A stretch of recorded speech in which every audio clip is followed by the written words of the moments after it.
नमस्कार. आपल्याला ते कॉल आला होता. त्या कॉलमध्ये कस्टमर सांगत होते की VW पोलो गाडी आहे, त्या गाडीचा ब्रेक जाम झालेला आहे. तुम्ही लवकरात लवकर या. त्याच्यामुळे आम्ही अर्जंट निघालो आहे. आम्ही दोघं जण जात आहे. माझा मित्र राज पण सोबत आहे. आम्ही आता गाडीजवळ आलेला आहे. लोकेशन टाकलेलं कस्टमरने. हे बघा समोर दिसते ती गाडी. VW पोलो आहे. या गाडीचं रिअर लेफ्ट साईडचं टायर जाम झालं होतं. ते आपण बघूया काय जाम झालं होतं. बहुतेक पावसामुळे झालं असेल. पहिला आपण चाक लावून गाडी उचलूया. हे बघा जाम झालेला टायर. आता आपण टायर खोलूया. टायर खोलून याची लाईन चेक करूया. हे बघा पेशल टूलची पेटी लागते गाडीसाठी VWचा.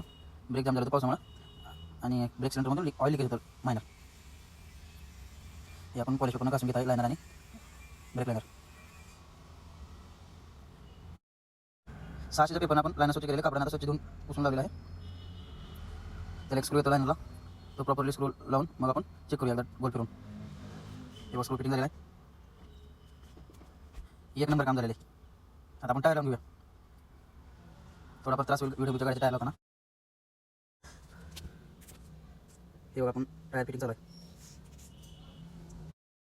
आता आपण टायर फिरून बघूया. एकदम फ्रीली टायर झालेला आहे. आता आपण जॅकवरची गाडी खाली उतरवून ट्रायल घेऊया.